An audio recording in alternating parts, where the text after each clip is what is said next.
पिछले जन्म में मैंने अपनी गर्लफ्रेंड के साथ एक छोटे खरगोश का टैटू बनवाया था, लेकिन किसे पता था कि प्रलय आने के बाद टैटू ही शक्तियां जागृत करने का जरिया बन जाएगा। मेरी गर्लफ्रेंड स्पिरिट रैबिट में बदल गई और मुझे हर जगह छिपाकर बचाती रही, जबकि मेरे पास कोई टैटू नहीं था, इसलिए मैं एक भी शक्ति जागृत नहीं कर पाया। मैं सिर्फ बेबस होकर देखता रहा कि वह अकेले ही भयानक दानवों से लड़ रही है। आखिरकार मुझे बचाने के लिए उसने अपनी जान दे दी। पछतावे और दर्द के साथ जब मैंने दोबारा आंखें खोली तो पाया कि मैं प्रलय आने से ठीक एक दिन पहले पुनर्जन्म ले चुका हूँ। इस बार मैंने अपनी सारी संपत्ति बेच दी और सीधे टैटू शॉप पहुंच गया। मैंने कसम खाई कि इस बार मैं फूड चेन के सबसे ऊपरी स्तर पर खड़ा रहूंगा। मेरी छाती पर पांगु द्वारा आकाश और धरती को अलग करने वाला टैटू बनेगा। पीठ पर 9 ड्रैगनों द्वारा ताबूत खींचने वाला टैटू। बाएं पैर पर डोंगहुआंग ताइयी और दाएं पैर पर महान वानर राजा कैतियान द शेंग। 8 मास्टरों के हाथ से टैटू मशीनें गिर पड़ी और वे मुझे ऐसे देखने लगे जैसे मैं कोई पागल हूँ। लड़के, क्या तुझे अपनी जान प्यारी नहीं है? पांगु का टैटू ही पहले से फॉरबिडन डेस्टिनी माना जाता है और तू ऊपर से 9 ड्रैगनों वाला टैटू भी बनवाना चाहता है। वह कोई साधारण मिथिकल टोटम नहीं, बल्कि करोड़ों जीवों का विनाश करने वाला फॉरबिडन टैटू है। मैं ठंडे स्वर में हंस पड़ा। अगर 1 मिलियन कम है तो मैं 10 मिलियन दूंगा। मुझे चाहिए कि आप खुद सुई चलाएं और बाकी लोग आपकी मदद करें। 7 दिनों के अंदर यह काम पूरा होना चाहिए। मास्टर का चेहरा बदल गया। 7 दिन? तुम पागल हो गए हो। इतने बड़े टैटू को 7 दिनों में पूरा करना नामुमकिन है। मैंने अपनी जेब से एक सूची निकाली और मेज पर फेंक दी। Military grade recovery gel, bionic repair patch, imported pain killer और एंटी इन्फेक्शन मेडिसिन, सब कुछ मैं पहले ही तैयार कर चुका हूँ। आप सिर्फ टैटू बनाइए, जान की जिम्मेदारी मेरी। मास्टर मुझे घूरता रहा। पूरे 30 सेकंड तक वहाँ सन्नाटा छाया रहा। आखिरकार वह झुका टैटू मशीन उठाता है और भारी आवाज में कहता है, ठीक है, मैंने पूरी जिंदगी देवताओं के टैटू बनाए हैं, लेकिन तुम्हारे जैसा पागल कभी नहीं देखा। ये काम मैं स्वीकार करता हूँ। 3 दिन बाद जियांगजो शहर के बाहरी इलाके की गहरी पहाड़ियों में ब्लैकस्टोन नाम के एक परित्यक्त भूमिगत बेस में, यह जगह ऊपर से देखने पर शीत युद्ध के समय का एक पुराना एयर रेड शेल्टर लगती थी। बाद में इसे एक हेवी सिक्योरिटी प्रिजन में बदल दिया गया था, लेकिन मैं जानता था कि इसकी असली पहचान क्या है। यह पुराने युग का सील किया हुआ अंडरग्राउंड कमांड सेंटर था। इसकी मुख्य संरचना, एनर्जी वेल, वेंटिलेशन टनल और वाटर स्टोरेज सिस्टम आज भी मौजूद है। मैं यहाँ जंगल में नया ठिकाना बनाने नहीं आया था, बल्कि इसे दोबारा चालू करने, मजबूत बनाने और इसकी फायर पावर सिस्टम को बहाल करने आया था। इन 3 दिनों में मैं केवल एक बार ब्लैकस्टोन बेस गया। मैंने कॉन्ट्रैक्ट साइन किया, संरचना की जांच की और यह सुनिश्चित किया कि एनर्जी वेल तथा वेंटिलेशन सिस्टम अभी भी काम करने लायक है। बाकी सारे काम मैंने अपने वकीलों और कंस्ट्रक्शन टीम को सौंप दिए। मैं, जो पूरे जियांगजो में सबसे बड़ा फिजूल खर्च अमीर माना जाता था, सिर्फ इसे खरीदना नहीं चाहता था, बल्कि इसे पूरी तरह बदल देना चाहता था। मैंने बिना हिचकिचाए कॉन्ट्रैक्ट पर हस्ताक्षर किए और आदेश दिया, देश की सबसे बेहतरीन सिक्योरिटी कंस्ट्रक्शन टीम से संपर्क करो। 10 दिनों के भीतर मुझे यहाँ ऐसी प्रलयकालीन फोर्ट्रेस चाहिए जिसमें एक मक्खी भी घुस न सके। 5 मीटर ऊंची मिलिट्री ग्रेड अलॉय वॉल, करोड़ों टन दबाव झेलने वाला blast proof gate, top level ecological circulation system और नीचे सील की गई एनर्जी अलॉय फैसिलिटीज, सब कुछ रिपेयर करके दोबारा चालू किया जाए। मैंने 100 मिलियन नकद निकाल दिए। 10 दिनों के भीतर पूरा पैसा ट्रांसफर कर दिया जाएगा। पैसों की चिंता मत करो, मैं 3 गुना मजदूरी दूंगा। 24 घंटे लगातार काम चलेगा। मेरे एक के बाद एक आदेशों के साथ पूरा जियांगजो हिल उठा। इसी दौरान टैटू शॉप में मास्टर खुद मेरे शरीर पर सुई चला रहा था, जबकि उसके 3 शिष्य रंग भरने, लाइन खींचने और त्वचा साफ करने में मदद कर रहे थे। मेरी पीठ पर बने 9 ड्रैगनों वाले टैटू में पहली काली ड्रैगन की आकृति पूरी हो चुकी थी। हालांकि उसकी आंखें अभी नहीं बनाई गई थीं, लेकिन फिर भी उससे एक अजीब दबाव महसूस हो रहा था। मेरे दोस्त शू शियाओदाओ बगल में बैठा था। उसकी बाईं बांह पर बना नज़ा का टैटू लगभग पूरा हो चुका था और बेहद भयानक दिखाई दे रहा था, जबकि जियांग शिंगई बगल के निजी कमरे में था, जहां एक महिला टैटू आर्टिस्ट उसके 9 स्वर्गीय देवी वाले टैटू की बारीकियां पूरी कर रही थी। मेरा फोन लगातार मेरे पास रखा था। स्क्रीन पर वकीलों, एजेंटों, कंस्ट्रक्शन टीम और मटेरियल सप्लायर्स के संदेश लगातार आ रहे थे। एक तरफ मैं सुई की पीड़ा सह रहा था और दूसरी तरफ अपनी सारी संपत्ति बेचकर पहाड़ों के बीच उस परित्यक्त जेल को खरीदने में लगा हुआ था। तभी मैंने एक लाइव स्ट्रीमिंग ऐप खोला और शहर की ट्रेंडिंग लिस्ट में पहले नंबर पर चल रहे लाइव रूम में प्रवेश किया। वहां कोई और नहीं बल्कि मेरा कट्टर दुश्मन, जियांगजो के सबसे अमीर आदमी का बेटा शू रुई था। लाइव स्ट्रीम में शू रुई शहर के बीचों बीच बनी अपनी आलीशान हवेली में बैठा था। वह हाथ में रेड वाइन का गिलास घुमा रहा था और हंसते हंसते लोटपोट हो रहा था। किनली को आखिर क्या हो गया है? क्या उसे कोई बड़ा झटका लग गया है? वह जाकर पूरे शरीर पर गैंगस्टर जैसे टैटू बनवा रहा है। सच कहूं तो यह देखकर हंसी नहीं रुक रही। कैमरा हिलने के दौरान झाओ यूचिंग की कमर के पास एक नया लाल फूल जैसा टैटू दिखाई दिया, जो खून की तरह चमकीला और रहस्यमयी लग रहा था। मैंने उस पर एक नजर डाली और मेरी आंखें हल्की ठंडी हो गईं। Blood flower tattoo. पिछले जन्म में झाओ यूचिंग के पास यह टैटू नहीं था। लगता है इस बार शू रुई को खुश करने के लिए उसने काफी मेहनत की थी। शू रुई उत्साह से कैमरे की तरफ देखकर बोला, दोस्तों, कौन समझेगा मेरी बात? किनली ने न सिर्फ उस पहाड़ी इलाके के टूटे फूटे बंकर पर पैसा बर्बाद किया, बल्कि सुना है कि उसने 100 मिलियन से भी ज्यादा खर्च करके अलग अलग सुपरमार्केट से सुअर का मांस और चावल खरीदकर जमा कर लिया है। लगता है वह सच में उस बंकर में पूरी जिंदगी बिताने वाला है। यह सुनते ही लाइव स्ट्रीम की टिप्पणियां फट पड़ी। धत तेरे की, गरीबी ने मेरी कल्पना शक्ति को सीमित कर दिया। क्या सारे अमीर लोगों की मानसिक स्थिति इतनी एडवांस होती है? जियांग शिनई तो हमारी देवी है, वह भी उसके साथ बंकर में रहने चली गई। पुष्टि हो गई, यह आदमी पूरी तरह मानसिक रूप से असामान्य है, इसे सीधे मेंटल हॉस्पिटल भेज देना चाहिए। इंटरनेट पर फैलते मजाक और दानों को देखकर शू शियाओदाओ गुस्से से कांपने लगा। भाई लिए वह हरामखोर शू रुई, लेकिन मैं सुई के मेरी त्वचा में चुभने की पीड़ा महसूस करते हुए स्क्रीन पर शू रुई का घमंडी चेहरा देखता रहा। मेरी आंखों में कोई गुस्सा नहीं था, सिर्फ शांति थी। अभी जितना ऊंचा कूद रहा है, बाद में उतना ही बुरी तरह रोएगा। शियाओदाओ, सप्लाई ट्रकों पर नजर बनाए रखो, हमारे प्रलयकालीन किले में कोई भी गलती नहीं होनी चाहिए। मेरे पुनर्जन्म को पूरे 7 दिन बीत चुके थे। इन 7 दिनों में मैं लगभग इस भूमिगत कमरे से बाहर नहीं निकला। मास्टर गुइफू और उसके 3 शिष्य बारी बारी से काम करते रहे। दिन में लाइनें बनती, रात में रंग भरे जाते और देर रात टैटू की मरम्मत और सुधार होता। मेरी त्वचा को बचाने के लिए मैंने ब्लैक मार्केट से मिलिट्री ग्रेड रिकवरी जेल और बायोनिक रिपेयर पैच भी मंगवाए थे। हर बार जब कोई हिस्सा पूरा होता, उसे तुरंत रिकवरी जेल से सील कर दिया जाता, नहीं तो इतनी तीव्र प्रक्रिया में मेरी त्वचा बहुत पहले ही जवाब दे चुकी होती। 7वें दिन की देर रात सबसे अंदर वाले कमरे में टैटू मशीन की आवाज आखिरकार रुक गई। शू शियाओदाओ के हाथ पर बने नजहा और एरलांग शेन के टैटू 2 दिन पहले ही पूरे हो चुके थे। जियांग शिनई का 9 हेवंस मिस्टिक मेडन टैटू भी कल पूरा हो गया था और अब मेरे शरीर पर 4 महान फॉरबिडन टोटम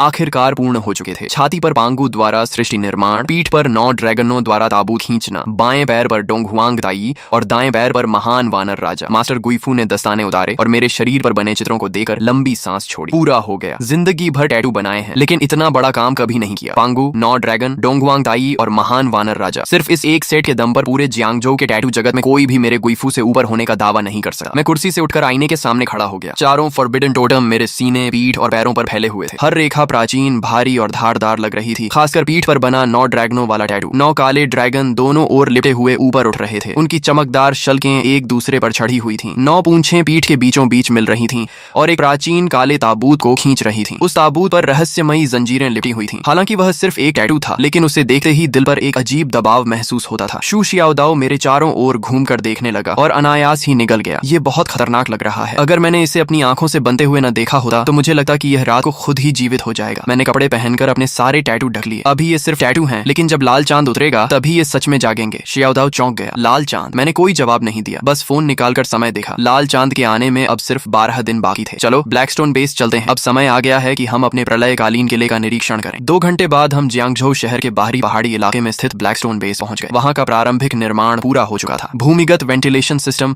ऊर्जा केंद्र और इकोलॉजिकल सर्कुलेशन सिस्टम दोबारा चालू किए जा चुके थे। अगले 12 दिनों तक मैंने लगभग आराम नहीं किया। डीजल, भारी of road vehicles, backup generators, military grade protective suits और जितनी भी सर्वाइवल सप्लाईज खरीदी जा सकती थी, मैंने सब खरीद ली। बाहर की दुनिया को लग रहा था कि मैं पागल हो गया हूँ, लेकिन सिर्फ मुझे पता था कि सभ्य दुनिया के पास अब ज्यादा समय नहीं बचा है। लाल चांद के आने से 1 दिन पहले आखिरी खेप भी ब्लैकस्टोन बेस में पहुंच गई। गोदाम के अंदर चावल, आटा, पीने का पानी, डिब्बा बंद भोजन, ताजा मांस, दवाइयां, डीजल, बैकअप जनरेटर्स और मिलिट्री ग्रेड प्रोटेक्टिव सूट्स पहाड़ों की तरह जमा थे। 3 मंजिला भूमिगत गोदाम लगभग पूरी तरह भर चुका था। शू शियाओदाओ दरवाजे पर खड़ा होकर आंखें फाड़े देख रहा था। भाई लिए, क्या आप यहाँ अगले जन्म तक रहने वाले हैं? जियांग शिनई भी चुपचाप सब देख रही थी। वह पहले से जानती थी कि मैंने बड़ी मात्रा में सामान जमा किया है, लेकिन जब उसने अपनी आंखों से यह विशाल भूमिगत गोदाम देखा तो उसके माथे पर भी शिकन आ गई। किन लिए? आखिर आप किस चीज से डर रहे हैं? मैंने तुरंत जवाब नहीं दिया। मैं धीरे धीरे गोदाम के बीचों बीच चला गया और अपना दाहिना हाथ उठाया। अगले ही पल एक चमक हुई। 3 मंजिला ऊंचाई तक जमा हजारों टन सामान अचानक हवा में गायब हो गया। कुछ ही सेकंड पहले तक भरा हुआ गोदाम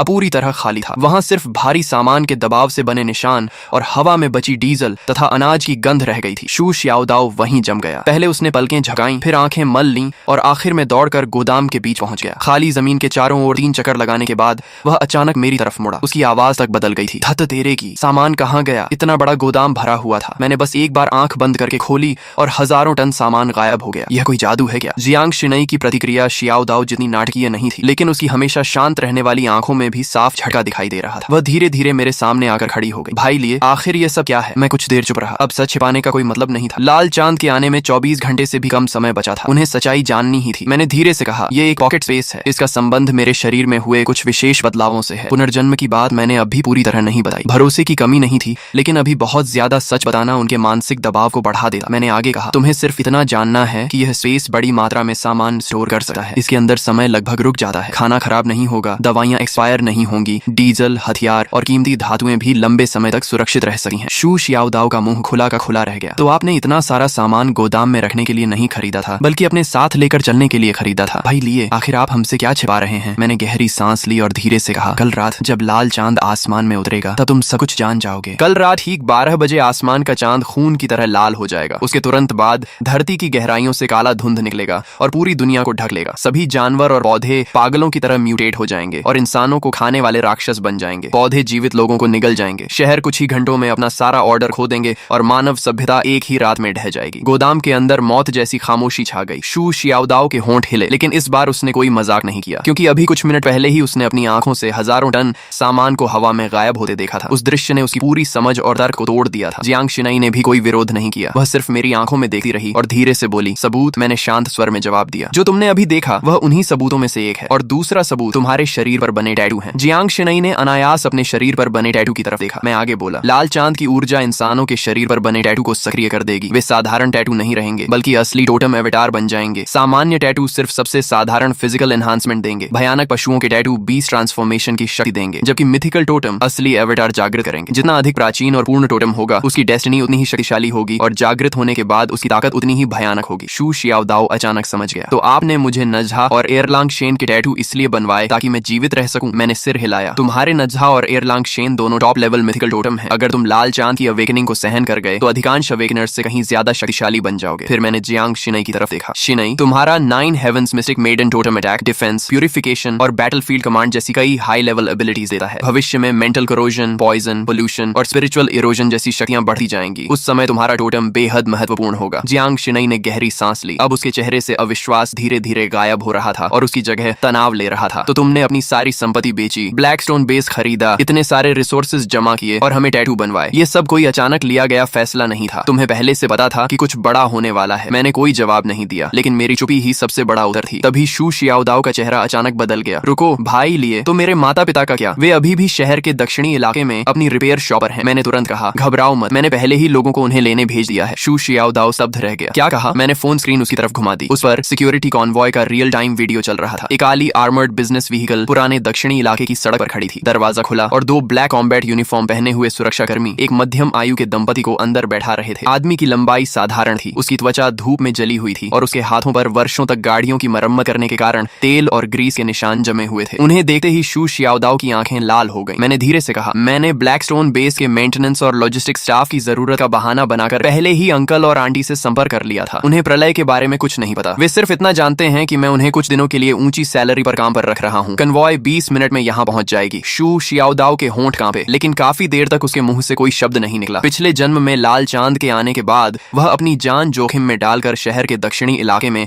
अपने माता पिता को बचाने गया था, लेकिन तब तक पूरा इलाका म्यूटेटेड रैट्स के झुंड से भर चुका था। उसे सिर्फ अपने पिता की टूटी हुई रिंच और अपनी माँ का पुराना एप्रन मिला था, जिसे वह कभी फेंकना नहीं चाहती थी। उसके बाद शू शियाओदाओ एक पागल आदमी की तरह हर दिन लड़ता और मारता रहा, जब तक कि आखिरकार वह एक बीस नेस्ट में मारा नहीं गया। लेकिन इस जन्म में मैं उसे दोबारा वह दर्द नहीं झेलने दूंगा। मैंने उसके कंधे पर हाथ रखा। चिंता मत करो, इस बार अंकल और आंटी की सुरक्षा की जिम्मेदारी मेरी है। शू शियाओदाओ ने सिर झुका लिया। उसके कंधे हल्के हल्के कांप रहे थे। काफी देर बाद उसने सिर उठाया। उसकी आंखें पूरी तरह लाल थीं। भाई लिए धन्यवाद। मैं बस हल्का सा मुस्कुरा दिया। जियांग शिनई ये सब चुपचाप देखती रही। कुछ देर बाद उसने धीमी आवाज में पूछा, तो मेरे पिता का क्या? मैंने शांत स्वर में जवाब दिया, जियांग अंकल अभी पूरी तरह सुरक्षित हैं। तुम जानती हो कि तुम्हारे पिता जियांग चेंगयुआन ड्रैगन नेशन के शीर्ष एनर्जी रिसर्च एकेडमिशियन हैं। आधा महीना पहले ही उन्हें सेना द्वारा राजधानी के अंडरग्राउंड बेस में ले जाया गया था, जहां वे highest level energy core project पर काम कर रहे हैं। वह जगह इस समय पूरे ड्रैगन नेशन की सबसे सुरक्षित जगहों में से एक है। यह सुनकर जियांग शिनई ने राहत की सांस ली। फिर मैंने थोड़ी देर रुकर कहा,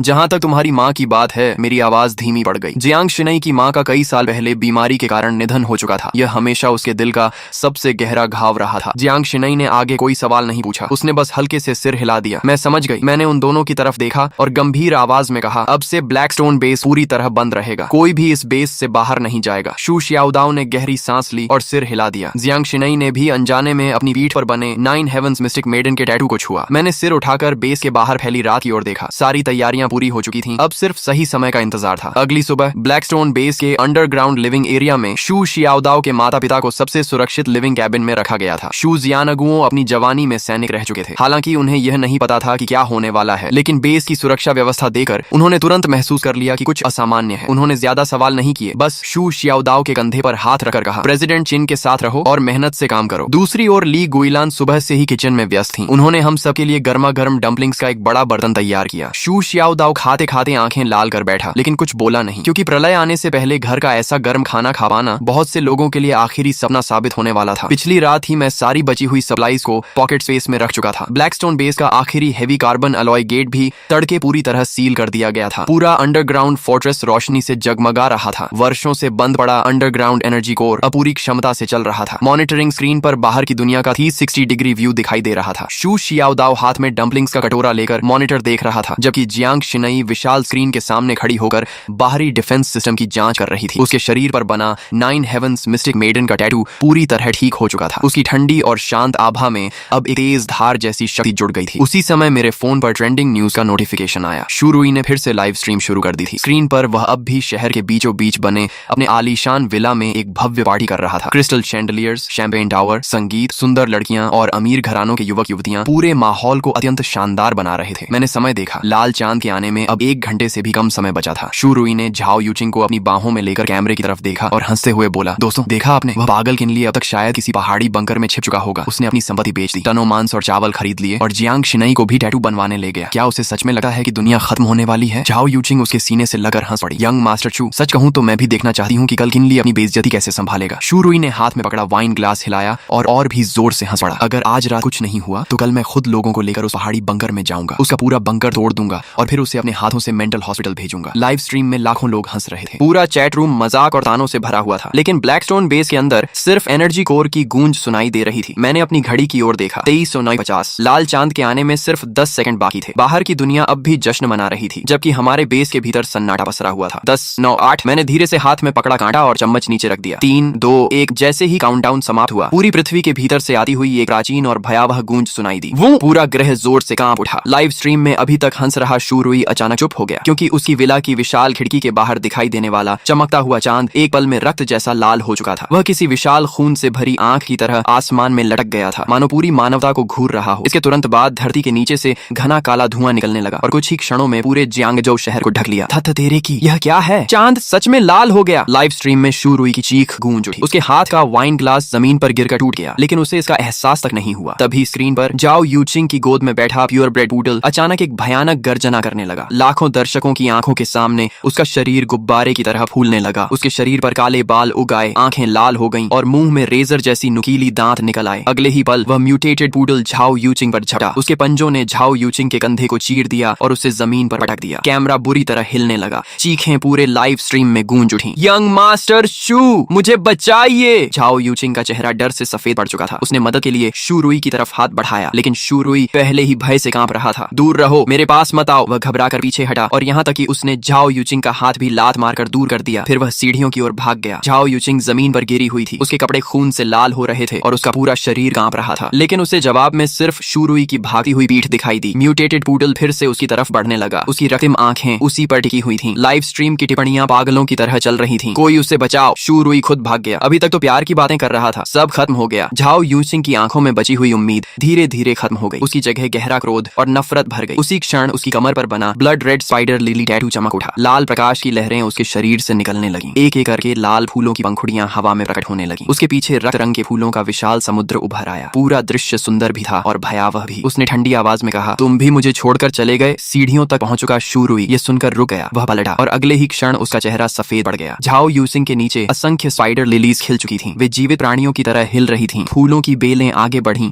और म्यूटेटेड पूडल के पैरों को जकड़ लिया। अभी कुछ क्षण पहले तक उग्र दिखने वाला वह राक्षसी कुत्ता अब किसी दुह स्वप्न में फंसा हुआ प्रतीत हो रहा था। वह जमीन पर गिरकर कांपने लगा। झाओ यूचिंग दीवार का सहारा लेकर खड़ी हुई। उसके कंधे का घाव लाल फूलों से ढक चुका था। उसके चेहरे पर एक रहस्यमयी मुस्कान उभर आई। पूरी लाइव स्ट्रीम फट पड़ी। धत तेरे की, वह जाग गई। उसके शरीर पर फूल खिल रहे हैं। ये कैसी शक्ति है? बहुत डरावना है। अगले ही पल स्क्रीन काली हो गई। लाइव स्ट्रीम अचानक बंद हो गई। मैंने अपने फोन की काली स्क्रीन को देखा और होंठों पर ठंडी मुस्कान आ गई। येलो स्प्रिंग्स, स्पाइडर लिली, फूल खिलते हैं लेकिन वापसी का रास्ता नहीं छोड़ते। झाओ यूचिंग ने इस जन्म में अपने लिए सचमुच एक उपयुक्त भाग्य चुना है। तभी शू शियाओदाओ की कांपती आवाज सुनाई दी, भाई लिए बाहर सब कुछ बिखर गया है। वह मॉनिटरिंग स्क्रीन पर दिखाई दे रहे शहर के दृश्य को देख रहा था। मैंने तुरंत कहा, बाहर मत देखो, अपने मन को स्थिर रखो, क्योंकि इसी समय लाल चांद की ऊर्जा बेस की मोटी चट्टानों को भेद कर हमारे शरीरों तक पहुंच चुकी थी। शू शियाओदाओ और जियांग शिनई दोनों दर्द से कराह उठे। लाल चांद की ऊर्जा उबलते हुए लावे की तरह उनके शरीरों में प्रवेश कर रही थी। शू शियाओदाओ की बाईं बांह पर बना नझा का टैटू भयंकर अग्नि में बदल गया। दाईं बांह पर बने एरलांग शेन की तीसरी आंख चमक उठी और सुनहरी रोशनी चारों ओर फैल गई। जियांग शिनई की पीठ पर बना 9 हेवंस मिस्टिक मेडन टोटम प्रकाश में बदल गया। दैवीय आभा ने उसे हवा में उठा लिया। उसका शांत स्वभाव अपवित्र और अजेय प्रतीत हो रहा था। वे दोनों जाग चुके थे। उन्होंने अवेकनिंग प्राप्त कर ली थी, लेकिन मेरे साथ जो हो रहा था वह उनसे कहीं अधिक भयानक था। मेरे शरीर में प्रवेश करने वाली लाल चांद की ऊर्जा उनकी तुलना में 10 गुना अधिक थी। अचानक पूरे अंडरग्राउंड फोर्ट्रेस में 9 गहरी ड्रैगन गर्जनाएं गूंज उठी। मेरी पीठ पर बना 9 ड्रैगन पुलिंग कॉफिन टोटम पूरी तरह जाग चुका था। 9 विशाल काले ड्रैगनों की परछाइयां मेरी पीठ से बाहर निकल आईं। उनके शरीर पर्वतों जैसे विशाल थे। उनकी शल्कें बर्फ जैसी ठंडी चमक रही थी। उनकी रक्तिम आंखें एक साथ खुल गईं। उनके पीछे एक प्राचीन काला ताबूत हवा में तैर रहा था। उस ताबूत पर लिपटी हुई लाल काली जंजीरें एक एक करके तनने लगीं। एक अवर्णनीय फॉरबिडन प्रेशर पूरे अंडरग्राउंड फोर्ट्रेस में फैल गई। शू शियाओदाओ का चेहरा सफेद पड़ गया और वह कई कदम पीछे हट गया। यहाँ तक कि जियांग शिनई के पीछे खड़ी 9 हेवंस मिस्टिक मेडन एवेटार भी हल्की कांप उठी, मानो उसे स्वाभाविक रूप से खतरा महसूस हो रहा हो। मेरे बाएं पैर पर बना दोंग हुआंग ताई टोटेम सूर्य जैसी अग्नि से जल उठा। ऐसा लग रहा था मानो वह पूरी दुनिया को भस्म कर सका हो। मेरे दाएं पैर पर महान वानर राजा की परछाई प्रकट हुई। उसके भीतर से असीम युद्ध शक्ति फूट रही थी। स्वर्ग और धरती को चुनौती देने वाली वह शक्ति हर चीज को कुचल देना चाहती थी। चारों सर्वोच्च टोटम एक साथ जाग चुके थे, लेकिन अगले ही पल मैंने उन्हें जबरदस्ती दबा दिया। चारों फॉरबिडन टोटम बहुत अधिक शक्तिशाली थे। मेरी वर्तमान क्षमता इतनी नहीं थी कि मैं बिना किसी कीमत के उन सबको एक साथ पूरी तरह सक्रिय रख सकूं। पांगु शक्ति का प्रतीक था। 9 ड्रैगन्स पुलिंग कॉफिन दमन और विनाश का प्रतीक था। गर्रा!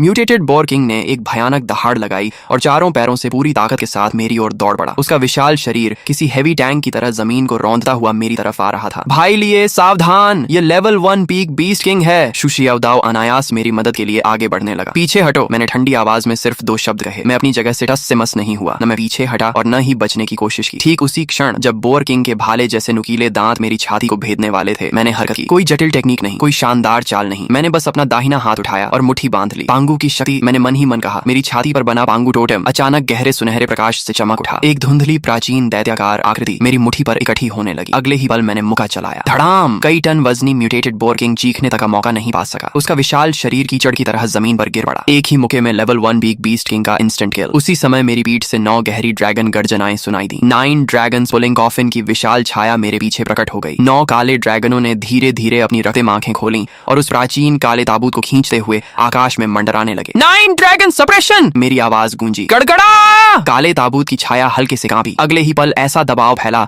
मानो नरक की सबसे गहरी खाई से कोई शक्ति निकल आई हो। पूरा जंगल उस भयावह दबाव में डूब गया। आसपास मौजूद निम्न स्तर के म्यूटेटेड बीस्ट्स डर के मारे जमीन पर गिर पड़े। जियांग शिनई मेरे पीछे खड़ी थी। उसकी शांत आंखों में भी आश्चर्य की झलक साफ दिखाई दे रही थी। मैंने कोई स्पष्टीकरण नहीं दिया। मैं सीधे मरे हुए म्यूटेटेड बोर किंग के पास गया और उसके सिर को काट डाला। उसके मस्तिष्क के भीतर से अंगूठे के आकार का एक लाल चमकता क्रिस्टल बाहर निकला। मैंने उसे अपनी हथेली में उठा लिया। बीस्ट कोर, प्रलय के बाद सबसे महत्वपूर्ण रिसोर्स। मेरे होंठों पर हल्की मुस्कान उभरी। प्रलय की पहली कमाई मिल गई। मैंने उस क्रिस्टल कोर को अपने पॉकेट स्पेस में रख दिया। जैसे ही कोर अंदर गया, मुझे साफ महसूस हुआ कि पॉकेट स्पेस हल्का सा कांपा। उसका विस्तार बहुत कम हुआ था, लेकिन वह सचमुच थोड़ा बड़ा हो गया था। पिछले जन्म में इंसानों ने जल्दी ही पता लगा लिया था कि बीस्ट कोर सिर्फ अवेकनर्स की शक्ति बढ़ाने के लिए ही नहीं, बल्कि स्टोरेज स्पेस को भी मजबूत करने में सक्षम है। मैंने शू शियाओदाओ और जियांग शिनई की ओर देखा। इन सभी बीस्ट के कोर निकाल लो और मांस भी बर्बाद मत करना। इवोल्यूशन के बाद उनका मांस लंबे समय तक स्टोर किया जा सकता है। समझ गया? शू शियाओदाओ तुरंत उत्साहित हो गया, लेकिन तभी दूर पहाड़ी रास्ते की दिशा से अफरा तफरी की आवाजें आने लगीं। बचाओ बचाओ! हमने मुड़कर देखा। लगभग दर्जन भर आदमी बुरी हालत में जान बचाकर हमारी दिशा में भाग रहे थे। वे गिरते पड़ते ब्लैकस्टोन बेस की तरफ दौड़ रहे थे। उनके पीछे चीते जितने बड़े कई म्यूटेटेड ब्लड ब्लेड मैंटिसेस उनका पीछा कर रहे थे। मैंने आंखें सिकोड़कर ध्यान से देखा। सबसे आगे दौड़ रहा आदमी मुझे पहचान में आ गया। लियू फैटी, वही कॉन्ट्रैक्टर जिसने ब्लैकस्टोन बेस के बाहरी निर्माण का काम संभाला था। पिछले जन्म में जब मैं बर्बाद हो चुका था, इसी आदमी और उसके साथियों ने मुझे और भी मुसीबत में धकेल दिया था। उन्होंने मेरा इस्तेमाल करके खुद को बचाया था। बॉस चिन, यंग मास्टर चिन, हमें बचा लीजिए! लियू फैटी चीखते हुए मेरी तरफ दौड़ा। जल्दी हमें अंदर आने दीजिए, हम सब जियांगझोउ के ही लोग हैं। आप हमें मरने के लिए नहीं छोड़ सकते। मैं वहीं खड़ा रहा और ठंडी निगाहों से उसे देखता रहा। मरने के लिए नहीं छोड़ सकता? मेरी आंखों में बर्फ जैसी ठंडक चमक उठी। पिछले जन्म में जब तुम लोगों ने मुझे धक्का देकर मौत के मुंह में भेजा था, तब क्या तुम्हें याद था कि हम सब एक ही शहर के लोग हैं? लियू फैटी स्तब्ध रह गया। वह मेरे शब्दों का मतलब नहीं समझ सका, लेकिन मेरी आंखों में जो भाव था उसे वह अच्छी तरह पढ़ सकता था। वह किसी उद्धारकर्ता की नजर नहीं थी, वह ऐसी नजर थी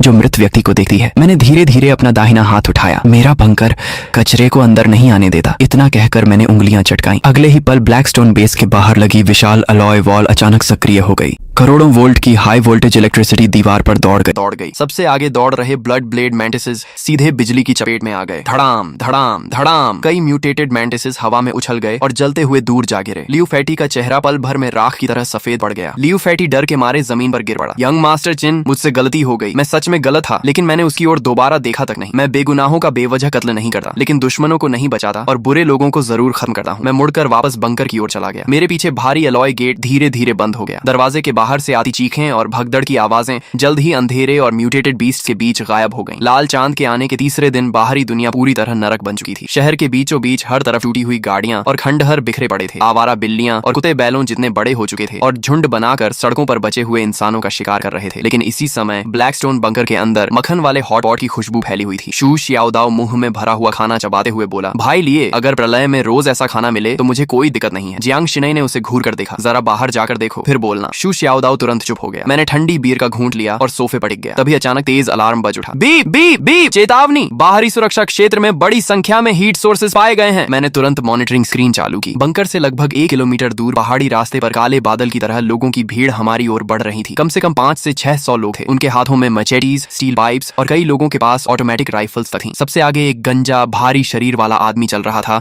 जिसके शरीर पर एक विशाल रक्तिम अजगर का टैटू लिपटा हुआ था। चिंगलोंग गैंग का सरगना लोंग वू। पिछले जन्म में यह आदमी अपने S rank blood Python totem के बल पर शुरुआती प्रलय काल में अत्याचार करता फिरता था। मुझे उम्मीद नहीं थी कि इस जन्म में वह सीधे मेरे बंकर पर नजर डाल देगा। स्क्रीन पर लोंग वू अपना विशाल चाकू कंधे पर रखे चिल्ला रहा था, अंदर छिपे कायरों, मुझे पता है कि तुमने कई जन्मों जितना राशन जमा कर रखा है। अभी दरवाजा खोलो, सारा सामान और औरतें हमें सौंप दो। अगर मेरा मूड अच्छा हुआ तो तुम्हें जिंदा छोड़ दूंगा, नहीं तो आज मैं इस पूरे बंकर को उड़ा दूंगा। शू शियाओदाओ गुस्से से खड़ा हो गया। ये हरामखोर जियांग शिनई तक पर नजर डाल रहे हैं। लेकिन मैं मुस्कुरा दिया। घबराओ मत, करोड़ों खर्च करके जो डिफेंस सिस्टम लगाया है उसे काम करने का मौका तो मिलना चाहिए। बाहर लोंग वू काफी देर तक इंतजार करता रहा। जब कोई जवाब नहीं मिला तो वह गुस्से से चिल्लाया, चेहरा दिखाने की भी हिम्मत नहीं है, रॉकेट लॉन्चर तैयार करो, इस दरवाजे को उड़ा दो। 3 रॉकेट मिसाइल्स आग की लकीर बनाते हुए बंकर के गेट से टकराई। धड़ाम धड़ाम धड़ाम, विस्फोटों की आवाज रात के आसमान में गूंज उठी। चिंगलोंग गैंग के लोग खुशी से चिल्लाने लगे, उड़ गया होगा। क्या प्रलय किला? हमारे बॉस लोंग के सामने सब कबाड़ है। लेकिन जैसे ही धुआं छंटा, सबकी मुस्कान जम गई। चांदी जैसे रंग का विशाल एलॉय गेट अब भी वहीं खड़ा था। उसकी सतह पर एक खरोंच तक नहीं आई थी। लोंग वू का चेहरा बदसूरत हो गया। फिर से हमला करो। तभी दीवार के ऊपर लगे मेटल पैनल्स धीरे धीरे खुलने लगे। कड़क कड़क कड़क, छिपे हुए कंपार्टमेंट से 12 6 barrel Gatling heavy machine guns बाहर निकल आईं। उनके काले मुंह सीधे भीड़ बढ़ गए। मॉनिटरिंग रूम में बैठा मैं हाथ में वाइन ग्लास लिए शांत स्वर में बोला, एक बार चेतावनी दो। अगले ही पल बाहरी ब्रॉडकास्ट सिस्टम गूंज उठा, यह ब्लैकस्टोन बेस की निजी संपत्ति है, तुरंत यहाँ से चले जाओ, अन्यथा परिणामों के लिए स्वयं जिम्मेदार होंगे। निजी संपत्ति? लोंग वू हंस पड़ा। भाड़ में गई निजी संपत्ति, सब लोग हमला करो। मैंने अपना वाइन ग्लास मेज पर रखा। फायर। अगले ही सेकंड 12 गैटलिंग गन्स एक साथ गरज उठी। तड़ तड़ तड़ तड़ तड़, आर्मर पियर्सिंग बुलेट्स का तूफान पहाड़ी रास्ते पर टूट पड़ा। चिंगलोंग गैंग के लोग दर्जनों की संख्या में गिरने लगे। सिर्फ 30 सेकंड में पूरा इलाका चीखों से भर गया। 200 से ज्यादा गुंडे जमीन पर तड़प रहे थे। बाकी बचे लोग डर के मारे पीछे भागने लगे। मैं मॉनिटरिंग रूम में बैठा रहा। मेरे चेहरे पर कोई भाव नहीं था। प्रलय में कुछ लोग बचाए जाने के लायक नहीं होते। Cease fire. मैंने फायर कंट्रोल बंद कर दिया। बाहर 500-600 लोगों की भीड़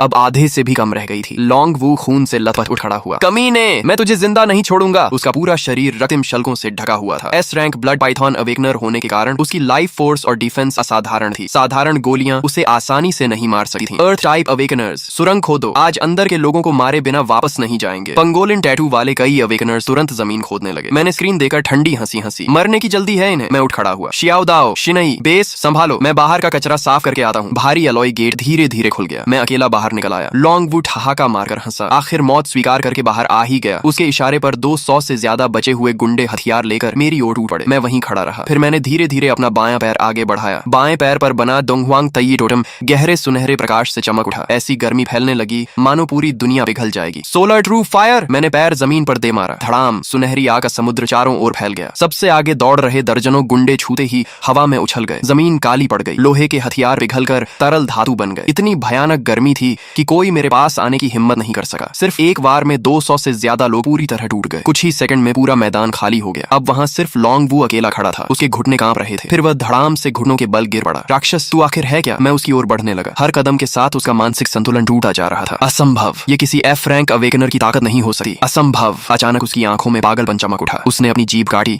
और खून की एक धार अपने ब्लड पाइथन टैटू पर उगल दी। अगले ही पल उसकी हड्डियां खींचने लगी। शरीर पर शल्क उगाए। उसका पूरा शरीर बदलने लगा। कुछ ही सेकंड में वह 20 मीटर से लंबा और पानी के टैंक जितना मोटा विशाल ब्लड पाइथन बन गया। S rank totem complete awakening. वह पागलों की तरह गरजा, मैं तुझे निगल जाऊंगा। विशाल अजगर ने मुंह खोला। उसका जबड़ा इतना बड़ा था कि एक आर तक निगल सकता था। वह सीधे मेरी ओर झपटा। उसके साथ आने वाली दुर्गंध भरी हवा से जमीन के पत्थर तक उड़ने लगे। मैं हंस पड़ा। सिर्फ बड़ा हो जाने से कोई ताकतवर नहीं बन जाता। मैंने अपना दायां पैर आगे बढ़ाया। Great sage equal to heaven, battle against the heavens. मेरे दाएं पैर पर बना सन वुकोंग टोटम विस्फोट की तरह चमक उठा। आसमान तक पहुंचती युद्ध ऊर्जा चारों ओर फैल गई। अगले ही पल मेरा शरीर सुनहरी रोशनी से ढक गया। मेरी नसों में बहता रक्त गरजते हुए ड्रैगन जैसा महसूस हो रहा था। मेरे पीछे एक विशाल युद्ध अवतार प्रकट हुआ। उसके शरीर पर पर्पल गोल्ड आर्मर थी और सिर पर फीनिक्स विंग क्राउन। जैसे ही उसकी सुनहरी आंखें खुली, ऐसा लगा मानो पूरे आकाश को ढकने वाला काला धुआं बीच से चीर दिया गया हो। ब्लड पाइथन मुझ पर टूट पड़ा, लेकिन मैं पीछे हटने के बजाय उसकी ओर दौड़ा। मेरा शरीर तो के गोले की तरह हवा में उछला। मैंने एक ही छलांग में उसके निचले जबड़े पर पैर रख दिया और उसके विशाल सिर को जबरदस्ती पीछे झुका दिया। ब्लड पाइथन दर्द से चीख उठा। उसका विशाल शरीर पागलों की तरह तड़पने लगा ताकि मुझे नीचे गिरा सके, लेकिन मैं उसके सिर पर ऐसे खड़ा था जैसे किसी पर्वत की चोटी पर खड़ा हूं। वह मुझे हिला तक नहीं पाया। गुस्से में ब्लड पाइथन ने अपनी विशाल पूंछ घुमाई। उसके रास्ते में आने वाले पत्थर और पेड़ सब चकनाचूर हो गए। मैंने अपना दायां हाथ उठाया और मेरे पीछे खड़े सन वुकोंग एवाटार ने भी वही किया। शून्य में सुनहरी युद्ध अग्नि से जलती हुई एक विशाल स्टाफ बनने लगी। उसके ऊपर बने प्राचीन सिंबल्स एक एक करके चमकने लगे। वह बिल्कुल रूई जिंगू बैंग जैसी दिख रही थी। मैंने उस स्टाफ की छाया को मजबूती से पकड़ लिया। उसी क्षण एक भयानक युद्ध ऊर्जा मेरे पूरे शरीर में दौड़ गई। घुटनों पर गिर जा। मैंने स्टाफ को पूरी ताकत से घुमाया। धड़ाम! गोल्डन स्टाफ और ब्लड पाइथन की विशाल पूंछ टकरा गए। हवा फट गई। शॉकवेव तूफान की तरह पूरे जंगल में फैल गई। वह पूंछ जो आर्मर्ड व्हीकल्स तक तोड़ सकती थी, मेरे एक बार में चकनाचूर हो गई। उसके शल्क फट गए और पूरी पूंछ पीछे उछल गई। पहली बार ब्लड पाइथन की आंखों में डर दिखाई दिया। असंभव! मैं एस रैंक ब्लड पाइथन हूँ। तुम मुझे दबा कैसे सकते हो? मैं उसके सिर पर खड़ा उसे नीचे देख रहा था। क्योंकि तुम्हारा तथाकथित एस रैंक फॉरबिडन टोटम्स के सामने कुछ भी नहीं है। इतना कहकर मैंने दोनों हाथों से गोल्डन स्टाफ को पकड़ लिया और ऊपर उठा लिया। मेरे पीछे खड़ा सन वुकोंग एवाटार अचानक बढ़ने लगा। 10 मीटर, 30 मीटर, 50 मीटर। अंत में वह आसमान छूती हुई विशाल सुनहरी बैटल फॉर्म में बदल गया। उसके पैरों के नीचे काला धुआं था और सिर के ऊपर लाल चांद। उसके हाथ की गोल्डन स्टाफ किसी स्वर्गीय स्तंभ जैसी लग रही थी। अगले ही पल उसने ब्लड पाइथन की कमजोर जगह पर पूरी ताकत से वार कर दिया। Battle heaven smash! धड़ाम! ऐसा लगा जैसे पूरा पहाड़ उछल गया हो। धरती फट गई। पत्थर आसमान में उड़ गए। ब्लड पाइथन का विशाल शरीर सीधे जमीन में धंस गया। उसके शल्क एक एक करके फटने लगे। भयानक बैटल एनर्जी उसकी हड्डियों में दौड़ गई और उसके शरीर की सारी लाइफ फोर्स को चकनाचूर कर दिया। ब्लड पाइथन की आंखें सिकुड़ गईं। उसका शरीर कुछ बार तड़पा और फिर हमेशा के लिए शांत हो गया। उस वार की बची हुई शक्ति ने पूरे पहाड़ पर फैले काले धुएं को भी दूर उड़ा दिया। मैंने गोल्डन स्टाफ की छाया वापस समेट ली और आराम से जमीन पर उतर गया। मेरे पीछे खड़ा सन वुकोंग एवाटार धीरे धीरे गायब हो गया। सिर्फ मेरे दाएं पैर का टोटम हल्की सुनहरी चमक छोड़ रहा था। एस रैंक अवेकनर लॉन्ग वू एक ही वार में मारा गया। मैंने हाथ को चाकू की तरह इस्तेमाल करके